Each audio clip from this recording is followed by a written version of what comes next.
Good evening, Summoners, and this is day 2 of week 2, Gabi. Nakadalawang araw, nakadalawang linggo na tayo for the Pro Gaming Series 2017 Spring Split powered by Backers Energy Drink.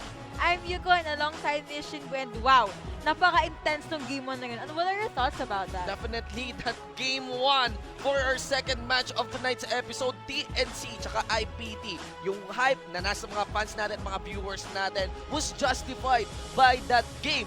Clearly, TNC entered that game as an underdog. It's just that talaga, kilala naman yung TNC. Marami talagang players tayo sa mga TNC ICA-base. But what we want to mention is really the level of play that they brought onto that game. Mentioning Lando, di ba? Lando is really good against Maokai, the placements as well, of Burning's bullet time. Not to mention as well the performance of match despite having the hardest time against IPT strategy of snowballing Light early on. And clearly on that game, Light was a formidable presence. Liwanag nga, diba? That is true. Doon sa laban na yun, posing the highest damage dealt to champion compared to all players. Putting all of that into account, excited na akong makita ang game 2. Let's just go straight to the drafting phase. Ladies and gentlemen, eto na. Swap for the roles. Blue side's gonna be played by IPT. And on the red side, we got TNC Pro Team. For the bands here, again guys, to your observation, para rin sa mga bago nating viewers, the PGS, the Pro Gaming Series 2017 Spring Split is gonna be played on a 10-ban system for the draft. So, Yuko, please walk us through the 10-ban system. 10-ban system, 5 bans per team. Hati yun sa dalawang phase. First, they're gonna ban 3 champions and then pick 3 champions and then biglang pupunta na sila sa second phase ng banning. Basically, may second banning phase which entails 2 bans naman each champion for a total of 5 bans, ladies and gentlemen. And finally, for a second drafting phase as well, na tig to 2 picks din. Itong both blue and red side, ladies and gentlemen, can be said that this 10-ban system would choke out players, professional players with smaller champion pools. It can also be said na itong ganitong 10-ban system natin could stop the composition ng mga players natin. We just had some form of a technical difficulty, guys. Pero, we might we'll just head into the game maybe or review or get back onto that drafting picks. Sa mga viewers natin, gaming.youtube.com/pgagarena/live. Sa mga fans ng TNC, sa mga fans ng IPT, actually, wala naman tayong promo for that, pero bakit di nyo i-spam? #IPT. Spam nyo na yung mga #IPT or TNC win nyo dyan. Just to show your support. Kaninong team kayo? Because these are the best.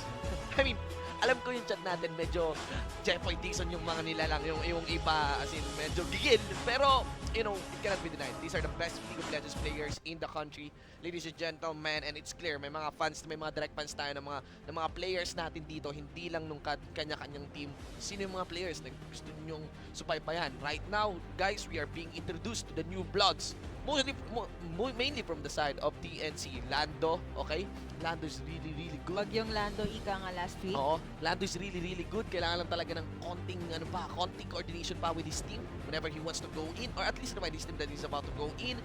Also, match, burst as well. Raze, kilala nyo si Raze. Burning, let's discuss the drops here. For the bans, first set of bans from the side of IPT. Got Malzahar, Ziggs, and Fiora. Still, they don't want any of that Fiora. It's pretty much the same bans, really. And for TNC, they don't want to deal with Maokai. Okay? Ayaw na nila. They don't want to deal with Maokai. They also banned the Poppy as well. So, Ang kulat kasi ni Papi kanina. Yeah, stealing out the available options for IPT in the top lane. Pero you don't necessarily ban out GLC rin naman. And you got the Rengar removed this time clearly against Henchizon na to. You got LeBlanc as well. Miss Fortune ang sagot naman dito ng IPT for their second banning picks. Corky gets removed from IPT Light. So they don't want any LeBlanc. They don't want any Corky this time. The adjustments of TNC definitely adapting from that game 1. Finally, the Galio steal. Ay pa nila dun sa Galio ni match. Now, for the picks, we got the Zyra, Ashe, Jax. We got the Camille, we got the Kha'Zix, and we got the Ezreal. Now we are onto the second banning phase. Pero so far, initial thoughts. What takes your interest so far dito sa ating drafting phase?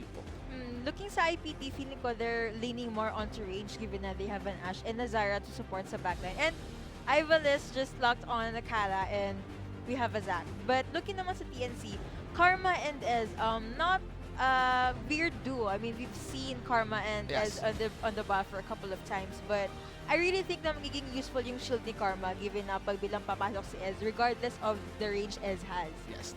Earlier, it was a matter of putting upfront damage, which requires a lot of coordination really during team fights for TNC. But this time, they're gonna lean it more on the individual play. Lots of mechanical champions being brought here. You got Kha'Zix, you got Katarina, you got Ezreal, you got Karma, and we got an Ari Katarina in the top lane. Now guys, no. Is it Camille in the no, top it's gonna lane? be Camille. Nagulat ako nung bilang lumipat si Kata. Okay, so, ayun pala. Okay, that's just some bug. So, Katarina online. I'm very excited. I can't contain excitement. I've only been... Alam ko na medyo Yeah. gusto mo mag-Kata. Yung I've gusto only mo mag-Shun po all the way. I've only been playing Katarina, by the way. Bukas dun sa LCL Lenovo event, most likely I'm gonna be playing Katarina on one of the match against the celebrities. Kita-kits tayo dun, guys. But, ayan nga, yun yung draftings natin. Here are the players. Ang popogi, man. Nainab ka na ba? Oh, ayan. And of course, what I want to mention is, you know, guys, to be familiar with the faces as well of our new players here at TNC, namely Lando, Burst, and Match. Yes, it cannot be denied. Ang babata pa ng mga itsura nila. But the talent, the level of play that they bring in the Summoner's Rift, hindi pambata yon. Hindi pambata yon. At nandito na tayo ngayon, Summoner's Rift, ladies and gentlemen, Game 2 of the second match played between Imperium Pro Team versus TNC Pro Team for the Pro Gaming Series 2017 Spring Split Day 2 of Week 2. Let's go! Let's go! Gaming.youtube.com/pgarena/live. The biggest shoutout sa lahat ng mga viewers, mga summoners na nanonood. At siguro din, naglalaro ngayon. Batiin na rin natin yan. Lalo pa Sabado ngayon. Ang sarap lang. Hello po ko lang ako. Oh, ang sarap lang mag League of Legends, di ba? Yan. So, well, before any tension rises, gusto ko lang uli clarify sa search and win since I've been seeing sa chat. There will be 4 codes kung bilangin nyo kung alin na yung lumabas. So, if tatlo, then you'll have 1 code remaining. Unahan yung 4 na yon, okay? I suggest na, sabi nga ni Shinbu, open a new tab, tapos input nyo na yung code na yon. Do not input the code dun sa tab na pinapanood nyo kami because, you know, that's kind of weird. Tapos, 5 MGs yung ipapamigay. And people were asking, bakit 5 MGs when 4 lang naman na codes yung ilalabas? The 5th MG will be chosen at random dun sa mga nakapag-input na sa 4 codes. Na hindi nauna. Yes. Na hindi nauna dun sa first 4 mystery gifts na pwedeng mapanalunan nga dun sa mga links po na lalabas. That is the search and win promo. Again, those links will pop up randomly throughout the stream. Randomly, yeah. So, good luck po sa lahat ng may mga intensyon sumali. Sa mga viewers, most likely naman. And this congrats is sa mga scam, nanalo okay? na. Sa mga nanalo na rin. Ladies and gentlemen, the Keystone Masteries can be seen there. Interestingly, nothing's really out of place here right now because of the changes as well on the Karma. Mas mataas pa rin yung focus of putting Karma more on utility. So that's why hence the Wind Speaker's blessing compared to the previous Karma builds na minsan nilalagyan siya ng offensive Keystone's Masteries. Pero ayan po guys, those are the Keystone Masteries once again. And well, trade up here in the top lane. I'm very curious really because right now, what we're seeing in the top lane is JLC on Jax and, you know, Lando on Camille. 2 players, 2 excellent players on their comfort champions. Ito na yung malaking tanong eh. Kasi kanina hindi pa clear eh, di ba? Hindi pa ganun nga clear. Sino nga bang mas magaling dun sa dalawa? Lando? Makita natin yung JLC? full potential na given na. Ito na nga yung comfort champion sila. But, gusto ko din sanang tignan si Light as Kata since they kind of forgot to ban out Kata. So, kanina, Gabi, napakalupit ng presence ni Light all throughout the match. There we go. This is our time. We're gonna bring the fight to you. Flash in! It's a first blood though. It was for blood. Yes, 100 gold profit. 100 gold. Yeah, 100 gold profit against IPT. Burst went out as well though. Pero to take note that well, at least on top of that double buff na nawala, nakakuha ka naman ng long sword extra bonus, di ba? Plus isang pots. So worth it ba yung kasi nakakuha ka namang long sword? So. Yeah. Depende sa pating, depende rin sa condition ng jungle kung had it been na yung double buff na yun, pwede siguro mag-open na for another cleaner kill for the Kha'Zix. Pero you know, every kill on Kha'Zix works well. Kasi Kha'Zix snowballs good. Snowballs hard as well. So let's even aim for a gank here in the top lane. Going back sa game kanina, nakita ko na there was an instance na umalis mo na si Match sa mid lane, but si Bert, since wala naman yung katapot niya doon, he went out, pumunta siya sa mid lane para alagaan yung lane na yun. So, it shows their team kung paano sila mag-coincide together. You know, I'm very happy na pinick up lang talaga ni Light right now. Just because... So, doon ka na nakatingin ngayon. Kasi, you know, the last time calculated pick up Katarina, I was really inspired to play her. And yeah, just because seeing that, I spam Katarina a lot. And lalo pa si Light naman ngayon. You know, I'm really interested. Tingnan mo na yung compositions niya. I'm really interested. The itemization is kind of given. Pero interesting short yung luna niya dito. Pero rather, this is gonna be the job there by Burst. Do take note na wala ng flash dito si Light. He will Shunpo in. And I've done that mistake before. Shunpo sa Raptor. Pag nag-Shunpo ka sa Raptor, aatakihin ka niyan. So yeah, it's an insta-kill really. I like how so far, yung 2 kills ng TNC is just directed kay Light. At sa mga hindi pa po familiar guys, Katarina's update on the Assassin Badge does not allow her anymore to Shunpo to a ward. So ayun, ang ginawa doon ni Light talaga, after ward doon sa Raptor Camp, Shunpo sa Raptor Camp. Pero yun nga, hindi naman pasensyos yung Raptor Camp. Pag sumunpo ka doon, again, titirahin nga nila. And now you could see the head-to-head matchup, ladies and gentlemen. Match and Light. You could see there that 2 out of 3 of our featured stats falls onto Light. Look at the KDA times 2 pa ng KDA dito ni Match. Now that is on week 1's KDA where both of these two teams coming big from their matches. Naka 2-0 sila dyan. Clearly the kill participation of Light as well is pretty big. Only the Goldberg hit, of course. Talaga siya lumamang. Doon nakalamang si Match kay Light. And it's pretty reflective of what happened on game 1 of the second match, where kahit behind siya, ang dali niya naka-pick up, diba? Consistency in farming, hindi porke namatay ka ng marami sa early game, papatilits ka na, diba? Sa late game. Pag nabuhay ka, go and push. Makita mo sa kanila na kaya nyo ako tina-target kasi ganito ako kagad. Sabi nga ni Manjin, easy greasy lang. Easy greasy lang. Hindi naman halatang parang namimiss ko si Manjin. Oo nga eh. Mga 6, feeling ko mga 15 time mo na siyang na-mention or 12. Napapansin ko nga rin eh. Napapansin ko nga rin eh. Wala eh, sumibo si Manjin eh. Sundan mo na lang. Ganap ng durian. Well, nasa Visayas naman ako. Nasa Roa City naman ako next, on the first week of February. Watch out for Sa Shinzo, mga guys. summoners natin dyan sa Roa City, kita-kits po tayo. Now, for the rotations here. Again, both of these two junglers are very capable to gank. Parehas may talon. But, of course, the crowd control falls into the hands of Hetchizo. Ladies and gentlemen, lands that onto Match. Match uses the Spirit Rush, goes for the re-engage, knowing that the cooldowns are up from these two members of IPT. It seems that Light doesn't get the snowball that he's looking for in this game. Still 1-2. Very steady. Even Match is wise to pick up a Negatron cloak. Hindi kita papayagan na makalamang sa akin. Yun ang sabi ni Match dito. Gotta commend the fact na ang bilis mag-respond yung burst na. That might be the reason why nag-back away muna si Light and si Hachido. And that makes Light's build as well pretty tricky. Kasi, instead of the amplifying tombs, longsword yung binuo dito ni Light on his batting on building that gunblade that will delay clearly Light. But he will be getting an early Scimitar, which works so well should ever he wants to make a pickup. Plus may AD skating naman si Light. Here we go, ladies and gentlemen. Shunpo Katarina with the Death Lotus plus the lens bounce of Zack the Camp once again against Match. Hashtag revenge kill yun nila kasi kanina pa daw siya tinatarget. Yeah. Same strategy as early. Yeah, allow Light to lang ng snowball. kills. I think in my opinion compared to the Corki, mas mabilis, mas hard mag-snowball si Katarina. That's true. Hindi mo kailangan ng Trinity Force, you know, para magkaroon ng malaking power spike kay Katarina. Actually, level 6 nga lang. Pwede na! Ayan. On top of the 2 longsword, it won't be the Scimitar priority, but rather with the gold that he managed to rack up, Light's gonna be building the Hextech Evolve. Gusto ko talaga i-mention kung gano'ng kasasi maglakad si Camille.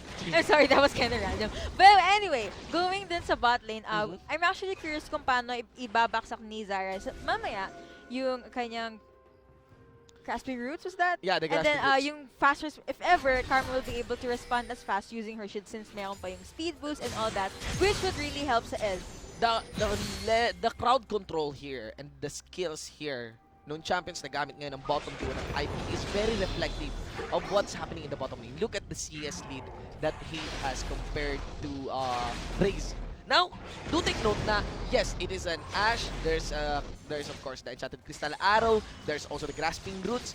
That is actually countered by the Essence Shift ni... Well, the E, if I'm not mistaken, that is Essence Shift of Ezreal. And the thing there is that still he's having a hard time to really to position and farm consistently. Even the Karma could be in kill range should ever she face checks something like this na sineset up ni Ivalice. Ivalice, Naghihintay lang talaga si Ivalice in that. Ivalice is really good when it comes to landing those grasping roots. And now, bigla tayo nagka-teamfight. Ladies and gentlemen, Hextech Ultimatum on the JLC as members of TNC collapse onto him. Managed to mitigate tons of damage using that counter-strike. But, of course, still, he will go down, ladies and gentlemen. Again, sa mga viewers natin, TNC versus IPT. In this second game, hindi reflective pa rin, hindi pa rin reflective sino ang may lamang, but rather it's both of these two teams on each other's neck, on each other's throat. And yep, 3-3 tayo, ladies and gentlemen, in our scoreboard with TNC aiming to go for a push in this outer bottom. All out ang TNC doon sa bot lane. They're targeting that tower with Ivalice and Hate waiting for President. Oh, let's bounce as well! And here comes Light for the cleanup! But they're prepared, ladies and gentlemen. Light gets removed there by Match. Now the chase is on. Hetchij is just waiting for the cooldown of that elastic slingshot. Cast that one, won't allow Raze to escape. Hate secures the kill. It's a 2-for-1 IPT. Supposing that slingshot was able to be casted earlier, feeling ko makakapag-secure pa sila ng isang kill doon. Yes. And it can be said here as well that the player for IPT right now is clearing that line, but it's gonna be Hetchij zone. Ako naman mga kaibigan. Yung attention naman sa kanya, gano'n. I mean, this is a Zac, which is, in my opinion, a really good jungle. You know, that yung power na nailalagay ng elastic slingshot, it's like an 11-second, you know, it's like, hindi nga 11 second, it could be allowed for the 10-second cooldown then na parang libreng unstoppable force ng Malphite, di ba? Compared mo pa dun sa EQ combo, ay sa headbutt pulverize combo ng Alistar, elastic slingshot is, you know, isa lang skill ang kailangan mo and you get a win. Ladies and gentlemen, here we go. The big question still.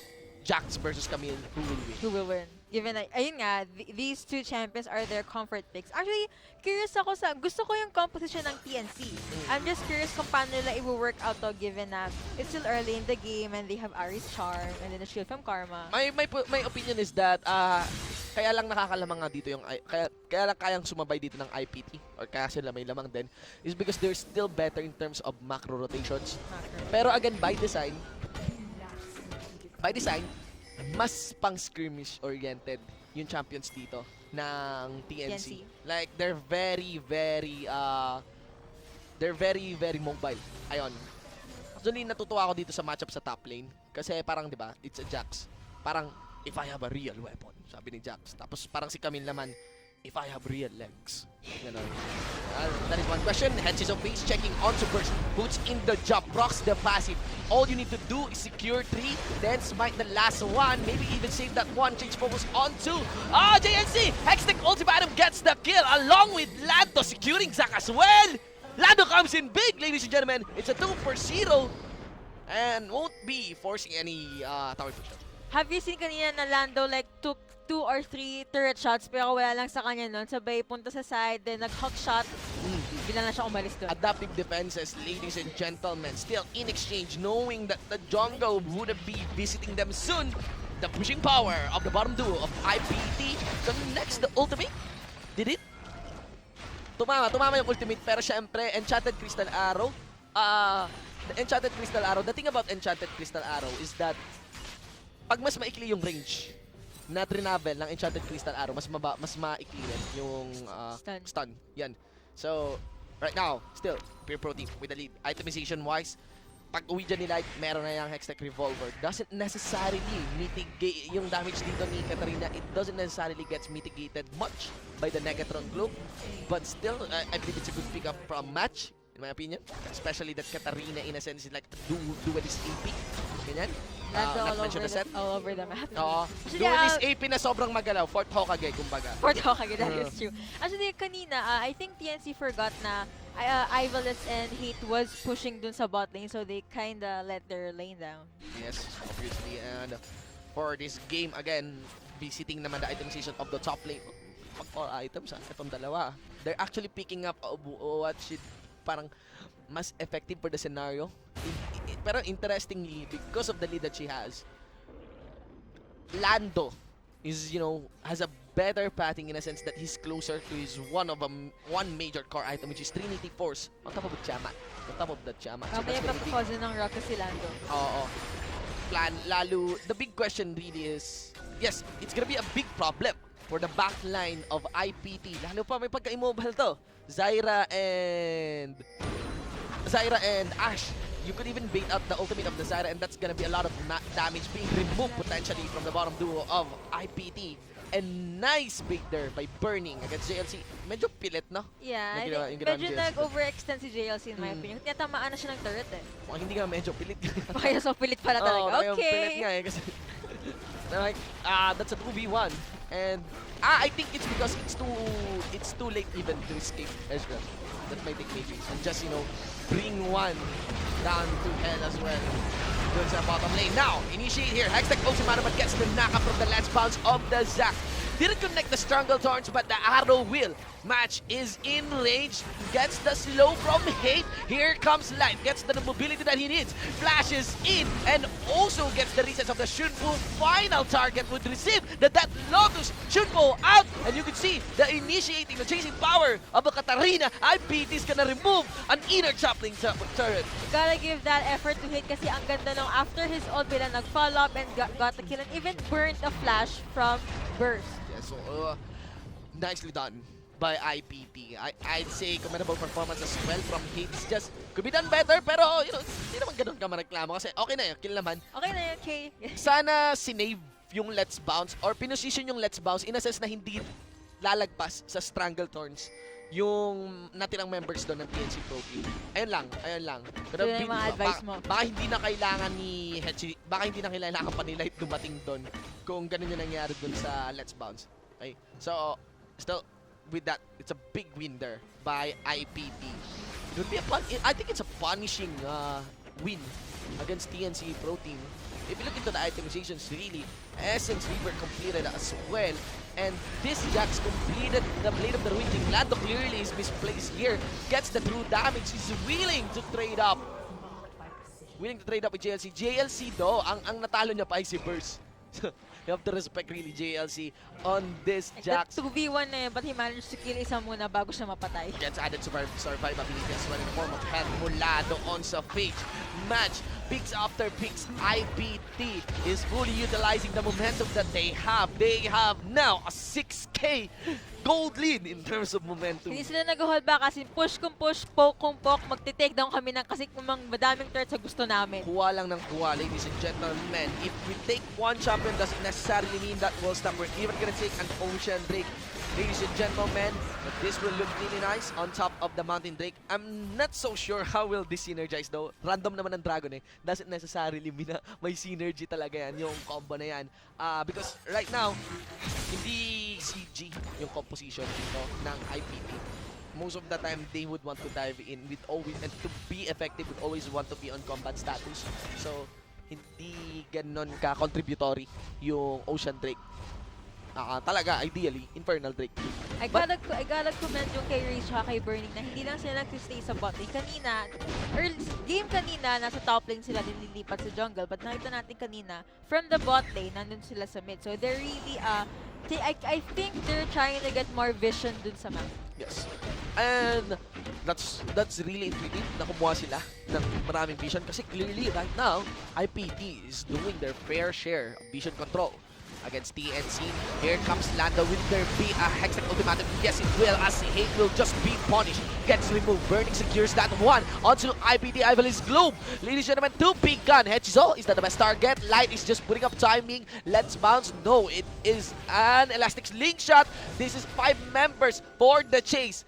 All you need is to land that ground control. Should you want the charm actually to stop Light from bouncing in? They have the pokes. They have the chasing power. You know what? Kung may Drake man na gustong makuha itong TNC Pro Team, Cloud Drake. Clearly. Because that would be nice. If ever the setup of IPT went south, understanding the composition of IPT, if ever yung setup nila nag-fail, andali may kit yung TNC Pro Team na humabol. Essentially, hookshot ni Camille dito, and even the Spirit Rush, really. Plus, not to mention the team movement speed that Karma can provide. Yeah, let's not forget the shield, okay? Mahalaga yung shield na yun. I mean, medyo biased ako since I do play support mission, but okay. Sino ba ang main support champ? Dati Sonab, ngayon nag-Garena na ako. Support Malphite. Yeah. Sometimes I wish that in the stats of League of Legends, sana binibilang din yung crowd control na nalan. Because that is the design of Janna. Kung si Maokai, yung efficiency niya is based on how much damage he takes in. Ilan yung damage na natatank niya. Janna naman is based on how many champions receives her crowd control. Kasi si Lord, yan. Lord, spell L-O-U-R-D. Si Lord. Lord, may isa dulo, okay? Yan si Janna. Now, right now, yep, makakita ka ng JLC na na-corner dito sa top lane. Burning's gonna be beating that one. And yes, with 4 members collapsing onto you! Bullseye, ladies and gentlemen! Hate the sniper! A flawless ult. Wow. Ang galing na na. Yeah, man. Blind. Okay, ult. I think it's a blind ult, ladies and gentlemen. Now, still a clash will collapse here. It's a 4v3 initiated here. And Joel getting collapsed by 3 members. And it seems things are going south for IPT. They will need Light for that match. Kaya pala nagtaka rin ako, isa lang yung patay. Pero bakit 4v3? Light was not there to join that fight. And it's too late for IPT members to run. Hindi lang ngayon ang kayang gamuhan ng pick-ups after pick-ups. Sabi ng TNC, kami rin. So, right now, in terms of gold, despite the 7k gold, it can be said that it is still anybody's game. Well, I think kanina sa clash na yun, it was TNC's game, obviously, since they took down 4 champions. Pero, they're making that statement na regardless kung gano'ng maging ka-aggressive ang IPT, they still can put this head on. Electrician mula sa IPT. May dala-dalang poste kasi si JLC. Parang, pero ang weird ng pasok niya, kasi hindi niya pa napansin na wala siyang minion. So yung isolation bonus ni Kha'Zix, gumagana sa kanya. Wow. Mali mo plano niya yun, di ba? A very derpy mood from JLC. Okay guys, medyo napapansin ko yung mga engages dito. Medyo parang hindi nagkaroon intuitive like this one. Pero that's a nice pick off. Sinusundan pa rin natin ang araw kasi ayun pala. Wow. Ayun yung target. Si Raze talaga yung yung tina-target niya eh. Si Hate yan, hindi po nagmi-miss yan. Plan A yon, tapos plan B si Raze, and sakto, tinamaan si Raze. Ayun yung klase ng Ashe ult na pang next game pa. Sa next game clap para yan para po yung power spike ni Kate Garena, ganyan. Yan. So, right now, for our game, let's visit the itemizations. On top of the Abyssal Scepter, you could see that the pathing here of match would be for the Morello Nomicon. I understand here. Actually, napapansin ko na parang nagkukulang nga rin sa damage si match. It's about time, maybe. Sometimes, you could even like go at it, build the magic penetration, diba? Build more magic penetration. But, you know, it's a safety pick up, build the Morello Nomicon just for the consistency of the mana, especially if you want to prolong these team fights and aim for that push. There's also the Yunmus Ghost Blade on top of the Caulfield's Hammer completed din para kay Burst dito. But, look at that. A lot of damage mitigation and magic resistance being built by Hetchizo. Again, Hetchizo building a Visage doesn't just necessarily mean magic resistance. Hindi lang po yun. It's an added regeneration bonus. And that's the story. That's the power of Zac by design. Na every time nakakuha siya ng blobs, may nakakuha siyang health, diba? And it's greatly improved, really. Kapag binilang mo kung 10 blobs yon na nakukuha ni Zac, for every standoff, ang laking bonus health yun na naibibigay ang defensive stats ng Visage. That's why Visage works so well with Zac. Because si IPT here targeting that Ocean Drake, magkaka-clash kaya dito. Let's look at the map. Ladies and gentlemen, do take note that between the two teams, it would be more beneficial actually for TNC to pick up this Ocean Drake. But, target ng IPT, so dito sa game natin, sa pagtingin natin, mukhang kailangan pa mag-step. Oh! There you go! Burst doing it! Putting the burst of the smite onto the Drake! puts in the doom and enchanted crystal arrow. So the stragglers, as you can see, Outline is trying to clean up, gets the double kill, getting the resets, will be able to make the jump. No, as Raze will clear him, puts in the ultimate onto Hate. Hate is using Hechizo as the shield and lasting slingshot. Pre, bigyan mo ako ng mala-impactong vision, pero sa kabila pala ako tatalon. Raze doesn't know Hate is there. He can kite Raze. Hechizo aims for an outplay. The mind games flash in, puts the combo, but Raze does a lot of damage. This is it, guys. This is Raze moment that you've all been waiting for. The familiar name of TNC's AD carry. Galit na galit yung IPT kasi that was supposed to be their dragon and not yung target na yung inhibitor na to. Nagsalas si JLC na Pero, you know, he's trying to aim for a split push. Again, the thing about this composition of TNC, by design, Jax is a really nice champion to go for a split push. Kasi, for the most part, when he gets his item, ang hirap na maki-1v1 sa kanya. Sustainability, okay. But the thing about TNC is they have enough mobility para hindi nila kailanganin na maki-1v1 kay Jax. Let's just send 3 people to him. And JLC, di naman siya nagpapasaway si JLC doon. He has his own plan. Oo. Ang hirap kasi tumakas na talaga. So, parusaan mo na lang yung kalaban kapag nakarating na... Yeah, if you have the Ezreal and the Karma, it's basically unescapable na for JLC. Even with the ward hop of the Jax. Well, it's still worth a try. But we'll see. We'll see. Okay? Do take note. If you look into the status of the map, the pressure is in favor of IPT, ha? The gold lead here is still in IPT. So it may seem that despite of the 20 kills, you know, on the first look, mukhang TNC has the tempo on this one. But in terms of control, this is still IPT. Control and vision, IPT. This is still IPT's game. So that's the thing. Let's see how will they play this out. That's the thing. And not to mention that still 7-4-1 na po. Si Light, oy, kumustahan? Text. Okay, so humigot dito si JLC. Do take note that a lot of damage gets mitigated by the counter-strike. At yun po yung sinasabi natin na walang pwedeng maki-1v1 kay Jax. Kanina din-discuss mo ngayon, di ba? Ayun na yung proof, nandun na. Yes. Hextech ultimatum at lahat-lahat. Yes, so and of course, that will prompt members of TNC to try to stop JLC here. Ang gagawin ngayon ng Imperium Pro Team is capitalize on that. Push the lanes, but good thing na lang, in favor of TNC, nagpupush yung top lane sa kanila. Nadikitan yung outer top lane dito ng IPT. So at least hindi sila masyado na-punish. Oo, hindi sila masyadong na-punish nung pagkamatay ni Camille dito. And itong split push na ginagawa ni JLC. Pero yung next fight yung magmamatter ng grabe. Ayun yung malaking tanong ngayon. Kasi JLC, clearly, gusto niyang magstay dito sa bottom lane. Pero he lacks vision on the blue side jungle here of TNC. Pero the moment, ayan, that gives info. Nakita niya 3 members in the mid lane. JLC is gonna go for the push. Again, guys, ang gusto na, I would suggest na popokusan nyo dito ay yung 3 members ng TNC. They have enough mobility. JLC is gone.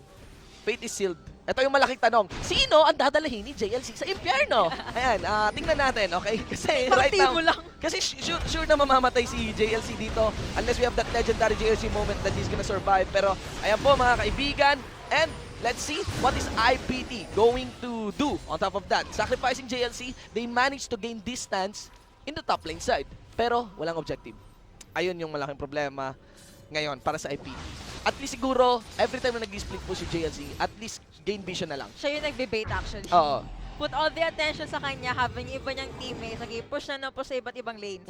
Gain vision na lang. Or isang recommendation pa, really, tell JLC to stop the split push. Pero I think ito talaga yung strategy ng IPT. Split push JLC, and I'm still not doubting it. Still not doubting it. There might be a time na out of these rotations, pwedeng magkamali. Pero nagkakamali ngayon ay si Light, hindi TNC. And yan, ito ay kwento ng tao na galing sa dalawang yan. Si Lando, mga kaibigan. So, PDMG kasi yan eh. Instant. In an instant. Attack on kata. Alright. So, right now yung lead dito ng IPT. Clearly getting teamed out. 3K na lamang. Do take note. There's a Baron as well in the hands of TNC. Things are looking pretty awkward. Let's look into the wave clear ngayon ng IPT. Ito yung malaking problema. Pag nagpo-push yung TNC, kulang ang wave clear ng IPT. Katarina, not that much. There could be the Ash. But the thing about these two is if they want to wave clear, they'll be in the range to receive the skills of TNC's member. Again, this is a fight with TNC having the Baron buff. Lando ang nasa harapan. Glock 9 yan. Members of bottom duo ng IPT dito are going so low. The collapse is on. Re-engaged by Hetsizo. And Aid is getting the free hits. Light is getting the resets. It is time as Light is just living through the members of TNC. It is only Raze who is standing. He got the mobility to escape. But that is the ideal team fight that IPT wants. Do take note, Baron buff po yun. Lumapit na yung team sa kanila, but nope, they turned around the game and nag-push lang and they got to kill 4 champions. Yes, Baron buff pa yun. Baron buff pa doon. Emphasis on Baron buff, guys. Hindi na-account ng mabuti. Isang charm yung kinailangan. And the Hetsizo following Raze. Para man lang mapigilan si Light dito. Look at that. There's gonna be Light. Shun po, his teammate, puts in the Q. Elastic slingshot, sidestep. Down. Sidestep, of course, by Raze, but the normal First rotation. ace for the game. Ace for the game. And you could see how fast Hate can push this turret. May seem, guys, that split push is not paying off, but it's not the split push. It's not just JLC dying, it is the pressure, the consistent pressure all over the map na ginagawa ng IPT. Ayun po yung laro dito ng IPT at kaya sila nananalo. Pero actually, nakafocus sa isang area. Pero actually kaya hindi rin kasi nasisi ka agad si Katarina sa meeting kaya nanalo sila sa team fight. So, and another kill for Lando. yes, and of course TNC naman. Kami rin naman. Again, mataas din yung initiating power namin. Tingin din daw kills kasi. Yung bot duo yung kinuha nila. Bottom duo clearly removed. Do take note na there's no inhibitor to be destroyed here. Once again, guys, we have a very, very nice match between TNC and IPT. Here we go. Chase is on. Will it be an escape for Lando? It doesn't seem so. Lalo pa, putol yung paa niya. Pero yeah, he will. Because he has, hook shots. Okay. They got the dragon. Yes. Okay, so habang yung mga attention nasa top lane, naglo-low-key killing the Baron na pala sila dun sa river. This game has triple Ocean Drake. If Majin has been here, he's gonna be singing a lot of Ocean Drake songs, Ocean Drake songs talaga. Ocean Drake, Ay, ang galing naman. Anyway. Hindi ka pa nanonood ng shoutcast namin. Marami kang pwedeng matutunan sa aming dalawa. Mga kanta ba yun? Kabaliktaran. So, again, for this game, for the conditions. Right now, between the two teams, as I've mentioned earlier, the team who's gonna be benefiting better compared with the Ocean Drake is TNC. Hold that thought. Light here in an awkward position. Connects the Enchanted Crystal Arrow at ang kailangan na lamang gawin dito ni Light. Sa Ironimo, ikot-ikot lang mga kaibigan. Ang galing nun Yeah, wow. Ano, nagtaka ko, like, why did you press the bigla nakita natin yung Enchanted Enchanted Crystal Arrow Arrow. ni Hate? Hindi ito maata. Galing ng IPT na. Yeah. Now, let's go. So for this game, do take note that their front line is now removed, but JLC is not his best game. Hetsizo's gonna be the name. They'll go for the backline and his match gets punished. The only 2 members are remaining from TNC. Lots of damage getting dealt here by Hate. He is below 100 health. Gonna remove the inhibitor. And Kazik is pointing away first to jump in and burst. All backline member ng IPT. IPT to be wise. Initiation from Hetsizo. Nakita natin though, while they were chasing the enemy team away, si Ivales naglo-low-key killing the inhibitor na. Hetsizo, man. Hetsizo. This is clearly, siguro dahil fan lang ni JLC, kaya nire-reason out ko si JLC, pero clearly this is Hetsizo's game. 3-10-4, I think that's too much of a death na, even for someone like JLC. Pero here, look at the assist by Hetsizo there. That's 15 assists. Clearly, that is more than 50% kill participation already for all the kills that is cashed in by Imperium Pro Team. Regardless sa lahat na nangyari, I am still curious kung ano yung gagawin ng TNC. I still think na meron silang hidden plan. Like, they might group up or do quick rotations, fast quick rotations, and just go push. Ang ano nung sinabi mo kanina, yung regardless sa lahat ng nangyari, curious pa rin ikaw.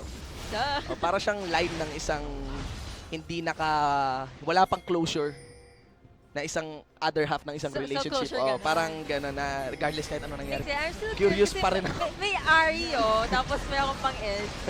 Okay, now sige. Ang dami na kanina na sa IPT. TNC Pro Team, conditions for this team fight, ladies and gentlemen. In this kind of choke point, actually, I would want to emphasize the Ash Arrow along with the Strangletorms. Burning will receive that one. Do take note of Katarina. He can enter in this fight. That Lights gets punished before he can even jump. Sonya's Hourglass, but of course, the AoE damage from Match. Ari is paying off so well. It's only Hedziso to stand in this crowd along with JLC. Gets the jump, might even kill Burning. Hedziso deals a lot of damage. We see a 2v1. Nagpaikot ng baton si JLC, but on top of the shutdown, on top of the passive remove, and a double kill of burst, it is an ace by TNC Pro Team. It's kind of weird na kanina minmash ako ng TNC, now they had an ace. But hey, malimot na pala yung plan na iniintay lang nilang i-release. A good initiate from TNC, and while IPT may be in the pinch there, yan lang natin kung ano yung gagawin nila to answer to that ace. Understanding the full compositions and what is happening on these team fights. Comparing the compositions of these two. Kasi pagdating sa Golden, pagdating sa itemizations, wala namang masyadong outlier. Pero, pagdating dun sa setup, a lot of condition needs to be made para manalo yung IPT, composition-wise. Kailangan makalapit si Hate, kailangan makapag-arrow si Hate, kailangan makapag-arrow si Light. Whereas, all of these can easily be disrupted by the mobility ng members ng TNC. Ezreal, Ari, Kha'Zix. Samahan mo pa ng movement speed ng Karma. Yun yung problema. But the thing here is still the macro play here of IPT. It is clearly punishing TNC Pro Team. One Nexus Star collapsed.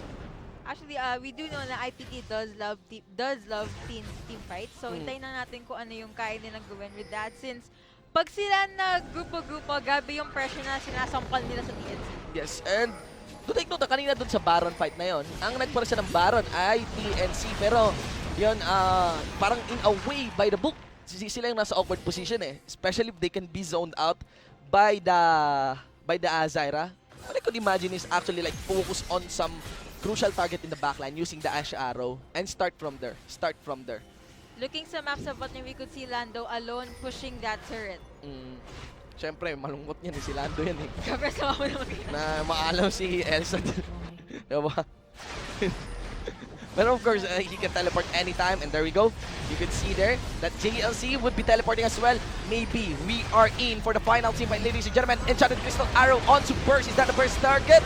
Here comes Hedziso, disrupting members. Backline of TNC. Rings is getting the feed that he needs, as well as Hate. His Spirit Rush gets casted by Match in the backline. Lando will go for it. Match for the cleanup, and members of IPD gets removed one by one with a double kill for Hate. Only Light is alive. Only JLC is alive. It's time to make that push. It's time to go for the base. Flawless Enchanted Arrow na Flawless Hextech Ultimatum. We gotta give them to both to Hate at kay Lando.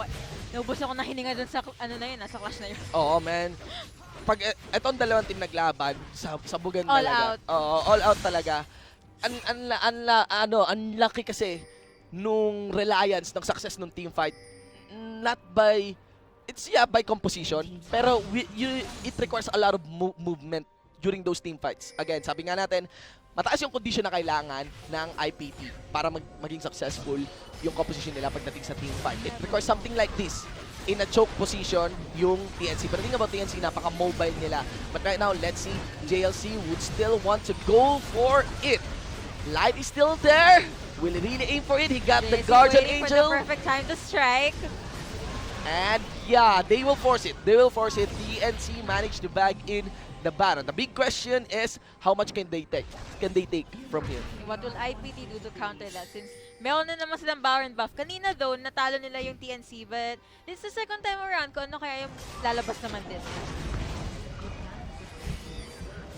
Also for this game, you could see as well that the lead here, in terms of gold, finally, halos wala na. Halos wala na yan. Halos pantay na yan. I'm not even gonna look into the kills that much kasi still, kahit pwedeng bumawi. It's around 1.3, 1.2k. It's the story really of the team fights. But this will be big for TNC.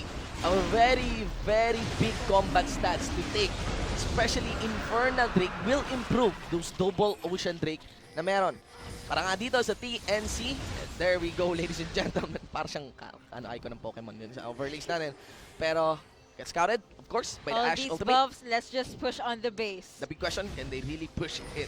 Will they force for a push really in this bottom lane? Yes, they will, because pressure is built up in the mid lane. It's clearly pushing in their favor, especially with the empowered creeps there in the mid lane. They got a bottom top. That here is again designed for siege. Itong membro ng TNC. It all falls on Hechizo. Will he make that successful home run, elastic slingshot in the backline? Well, we could see TNC putting on that pressure, but hindi pa sila pumapasok sa base, so they might be waiting for creeps or they just don't want to strike it because Hechizo is there. Oh my god. Well, they fall back. They did fall back. And just in time, doon na rin pumapasok yung minions mula sa mid lane. Do they know that what's supposed to hit these Nexus turrets are Baron empowered minions? Here comes Hechizo. As we mentioned, yun yung kailangan dito. Pagsimula, wala nang choice. IPT, laban na. Counter-strike gets used in the back line. Something's to be done here by MJ. Procs the Guardian Angel, all for the purpose of really buying time for TNC. Going and closing the series 1-1. A victory against Imperium Pro Team. ngayon naintindihan ko na kung bakit sobrang dami na nga hype sa game na to since these two teams are really amazing. Yung skill cap nila, grabe, hindi ko ma-comprehend. Well, yung prediction namin ni Ebom leans more on ay hindi, tama yung prediction namin. 1-1 leans more on 2-0 for TNC and IPT, but you know, enough with the celebrations.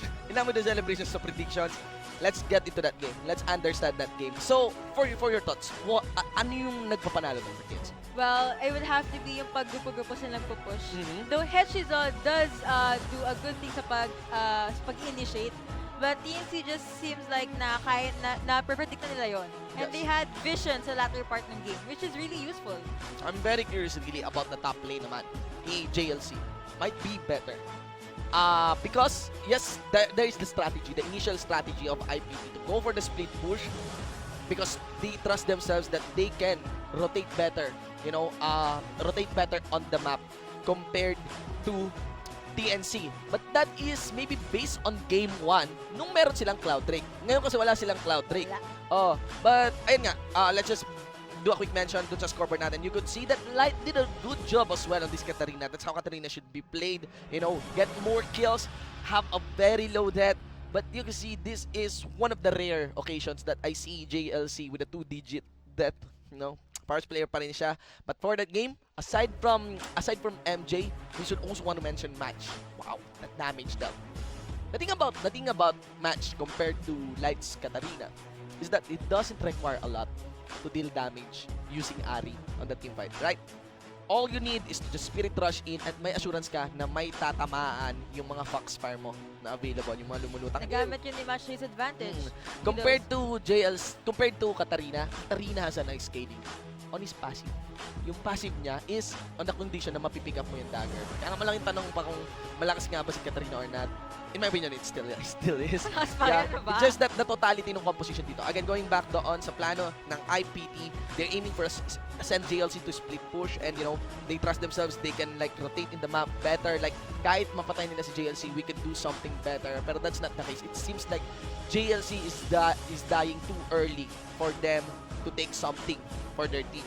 And that is given because, eto nga, Kha'Zix, Ezreal, there's also the Karma, Kha'Zix, Ezreal, and the mid lane, Ari din. Lots of mobility. Not on the Spirit Rush. The Q itself, may movement speed yon. Yun pa lang, it allows a lot of capability for TNC's members to rotate onto the lane na JLC. Napapansin niyo pag nag-split po si JLC, go for JLC. Going back sa sinabi ni Volcan kanina na TNC kept on utilizing their skills and summoner's class. Nakita naman natin na they still do and dahil nga doon they were able to bag that Nexus. Yes, of course. And the end, you know, it seems like the game talaga for the macro sense. Pero habang tumatagal yung game, habang nagdadrag yung game, mas lalong tumataas yung value ng teamfights. And by design kasi yung teamfights nga, it is the composition of TNC that fared well because it has lesser conditions and it kind of, hindi lang it has lesser conditions, it also disrupts a lot of the setups and the prerequisites na kailangan ng IPT to win a teamfight. Mad props and biggest congratulations para sa TNC Pro Team. And of course, thank you so much. 1-1. Thank you Ren. Thank you so much to Imperium Pro Team. Para sa Pro Team. Nakakalito. Thank you so much for Imperium Pro Team. That is a very nice game. It was actually worth casting, worth watching. Grabe yung mga games. Nakita ko na, naintindihan ko talaga kung bakit ang dami na na-hype sa game Grabe na to mga games. Sana makaabot pa ako hanggang Sunday, ladies and gentlemen. Kasi mamaya, ito rin. Ito ngayong ito yung pinaka-inatabayanan kong game, you know, for these two teams which are, you know, RTH is one of my favorites. Siguro, Mineski, kilala na po natin yan. Linis pa sila, wala pa silang talo. Biggest shoutouts as well to the Mineski fans, undefeated so far in our regular season on these 2 weeks. Guys, that is our third match. Kami po ang naging shoutcaster for this game. Ako po si Shinbu, 1 for an eye. At kasama ko po syempre, Yuko, ladies and gentlemen. This is day 2 of the second week of the Pro Gaming Series 2017 Spring Split. We have our final match coming up. And we'll see you guys. Diyan lamang po kayo. Now, still a clash will collapse here. It's a 4v3 initiated here. And Zizo getting collapsed by 3 members. And it seems things are going south for IPT. They will need light for that match. Kaya pala nagtaka rin ako. Nagos, mag-isa lang mukhang kailangan po mag-step. Oh, there you go. Burst doing it. Putting the burst of the smite onto the drink. Puts in the Doom and Enchanted Crystal Arrow to the staggered RCVC. Our line is trying to clean up, gets the double kill. Getting the reasons, will be able to make the job. No, as Blaze will clear him. Puts in the ultimate onto Hate. Hate is using Hetchizo as the shield. And lasting slingshot. Pre, bigyan mo ako ng mala-impactong vision. Pero sa kabila pala ako tatalon. Ang Blaze doesn't know. Black Knight yan. Members of the bottom duo ng IPT dito are going so low. The collapse is on, re-engaged by Hetchizo. And Hate is getting the free hit. Slide is getting the reset. It is time as Light is just slipping through the members of TNC. It is only Razor standing. He got the mobility to escape. The Guardian Angel. Perfect time to strike. And yeah, the Razor Force Angel. As we mentioned, dito kailangan dito. Pagsimula, wala nang choice. IPT, laban na. Counter-strike gets used in the back line. Something's to be done here by MJ. Procs the Guardian Angel, all for the purpose of really buying time for TNC. Going and closing the series 1-1. A victory against Imperium Pro Team.